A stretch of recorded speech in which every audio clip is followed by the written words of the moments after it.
कार्यक्रम की अनुमति नहीं दे रहा है, इसलिए हमें बंद कमरों में, बंद हॉलों में कार्यक्रम करने पड़ रहे हैं। जैसे ही लॉकडाउन खुल जाएगा वैसे ही मैदानों में टेंट लगा करके हम कार्यक्रम करेंगे और पूरे देश से अपील करेंगे कि हमारा दर्द एक है, हमारी समस्या एक है, हमारा नारा एक है, हमारी पहचान एक है, हमारा आदर्श एक है, हमारी पुरानी विरासत एक है। तो क्यों नहीं हम इकट्ठे हो जाते, बहुजन मैत्री सम्मेलन के नाम से माध्यम से हम पूरे देश को इकट्ठा करने का काम करेंगे। आज उन्नाव की धरती पर हम बताना चाहते हैं, हम बौद्ध भिक्षु हैं, राजरतन जी बाबा साहब के पूर्ण हैं, आपके सामने बैठे हैं। मैंने आपस में डिस्कस किया कि जो सत्ता परिवर्तन का काम कर रहे हैं वो मेरे लोग हैं जो बहुजन समाज के हैं, उन्हें सत्ता परिवर्तन का काम ईमानदारी से करने दिया जाए। अगर आप चाहते हैं कि मैं आपके साथ लगूं तो आप भी तो चाहिए कि आप हमारे साथ लगे। ये जो व्यवस्था परिवर्तन की लड़ाई है, ये दुनिया के विद्वानों ने, बाबा साहब ने स्वयं कहा है कि यह सत्ता परिवर्तन से ज्यादा बड़ी है। और व्यवस्था परिवर्तन जब तक नहीं हो जाता तब तक हम पुराने उस गौरव में जा नहीं सकते जिस गौरव से आपको निकाल करके इन जालिमों ने फेंका है। इसलिए मेरी सत्ता परिवर्तन 1000 जगह है हरियाणा और पंजाब में जहाँ बुद्ध की विरासत दबी है। विचार करिए, मैं बार बार कहता हूँ, आज फिर कहूंगा कि कोई आप गरीब छोटे लोग नहीं हो, आप इस देश भारत के असली राजा माना जाओ। ये देश तुम्हारा है, तुम्हारे पुरखों ने, तुम्हारे महापुरुषों ने, तुम्हारे महानायकों ने इसे अपने खून पसीने से सींचा है।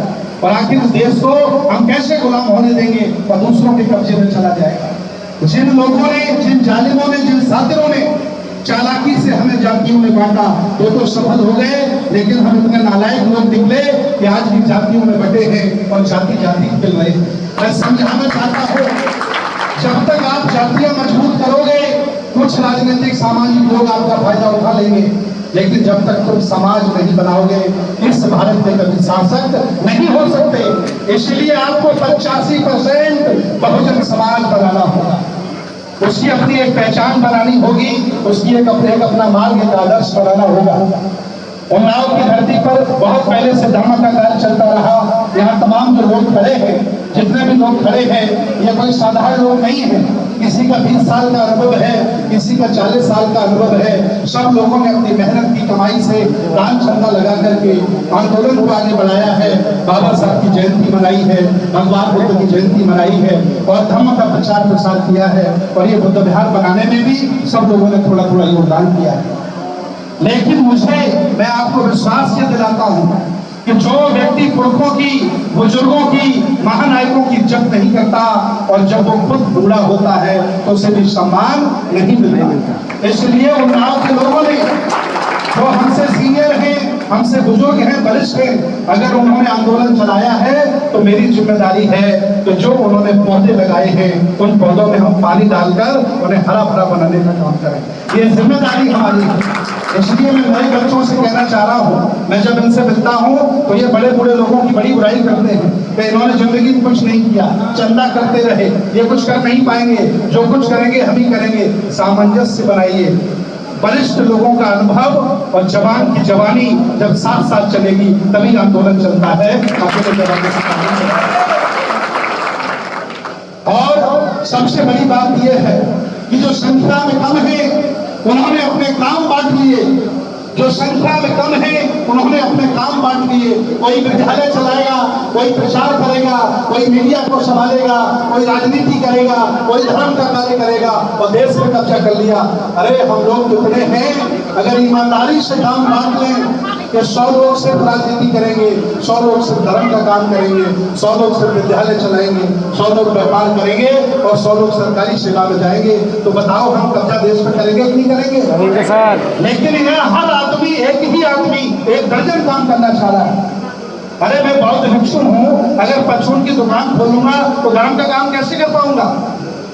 आपको जिस काम में इंटरेस्ट हो उस काम में लग जाइए और उस जिंदगी को अपना उद्देश्य बना लीजिए, पूरी ताकत लगा दीजिए। मैं दावे के साथ कहता हूं आपके चेहरे में भी चमक आएगी और इस आंदोलन को भी आगे आप बढ़ा देंगे। लेकिन यहाँ एक आदमी 1 साल में 5 काम बदल देता है। भगवान बुद्ध आज के 2500 वर्ष पहले कह गए कि डाल पास घूमने वाला आदमी जिंदगी में कभी स्थापित नहीं होता। यह शिक्षा लेने की जरूरत है। ये उद्देश्य बनाने की जरूरत है, ये लक्ष्य बनाने की जरूरत है। और ये जो लड़ाई है, ये लड़ाई हमारी बहुत पुरानी है।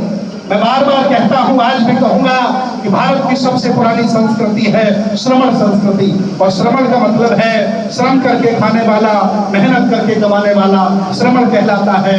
और दफ्त लगा के खाने वाला, दूसरों को मूर्ख बना के खाने वाला ब्राह्मण कहलाता है। ये दोनों की परिभाषाएं। अरे तुम्हें उनके साथ रहना हो तो ईमानदारी से रहो, दास बन करके। और अगर स्वाभिमानी साहसी योद्धा बनकर जीना है तो बाबा साहब की बात माननी पड़ेगी और बुद्ध की तरफ चलना पड़ेगा। ये बात अगर आज आपने निर्णय नहीं ले पाई तो आने वाली पीढ़ी आपको गालियां देगी। जब ये दुनिया आगे बढ़ेगी, साहित्य आगे बढ़ेगा, डिजिटल दुनिया होगी, तो कहेंगे ये लोग क्या मेरे बाप पागल थे, वो ये निर्णय नहीं ले पाए कि जिन्होंने बाबा साहब की बात नहीं मानी। आज से अच्छा और कभी समय नहीं आएगा।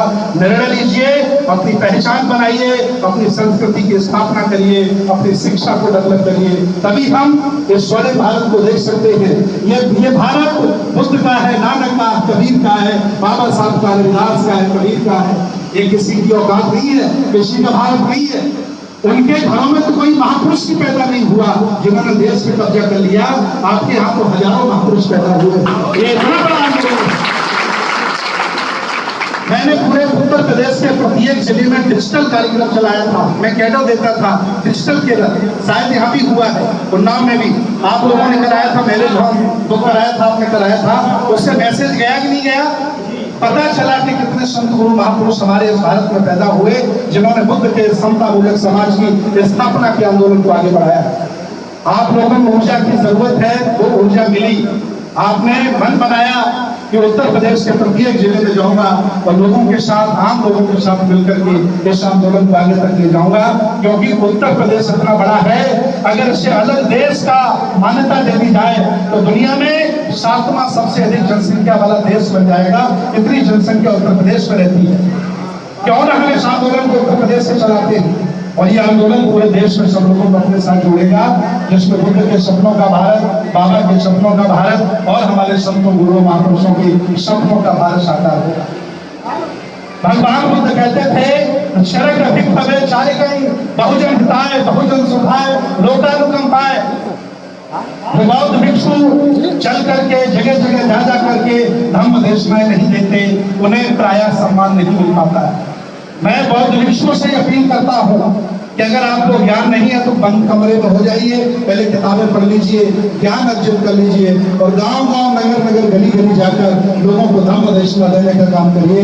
मैं उत्तर प्रदेश के 12,000 गांवों की यात्रा कर चुका हूँ। ये अपने आप में रिकॉर्ड है, आप गर्व से कह सकते हैं। मेरे पास डाटा है, 18 लाख लोगों का डाटा है। उन्नाव के मेरे मोबाइल में 1000 नंबर सेव है। कितने?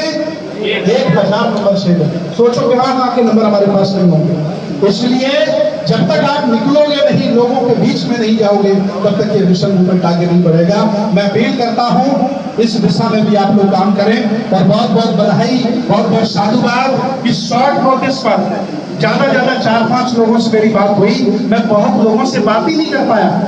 उन्नाव के लोग कह रहे होंगे बनते जी मेरे घर चाय पी है, खाना खाया, लेकिन मुझे फोन नहीं किया। वो खुद विचार करें कि मैं कैसे सो रहा हूँ आजकल, कैसे कहाँ कार्यक्रम लगा रहा हूँगा, क्योंकि 15 जनपदों में बड़े बड़े कार्यक्रम लगे। प्रतिदिन हमारे पास 250-300 फोन इस समय आ रहे हैं। कैसे अटेंड कर रहा हूँ, कैसे व्यवस्थाएं बना रहा हूँ। आपने शॉर्ट नोटिस में बहुत बड़ा सम्मान किया और ये आपका जो सम्मान है, आपका जो समर्पण है, ये पूरे देश में इसकी गूंज जाएगी। क्योंकि राज रतन जी का जो पेज है ना, उस पर लाखों लोग जुड़े हैं।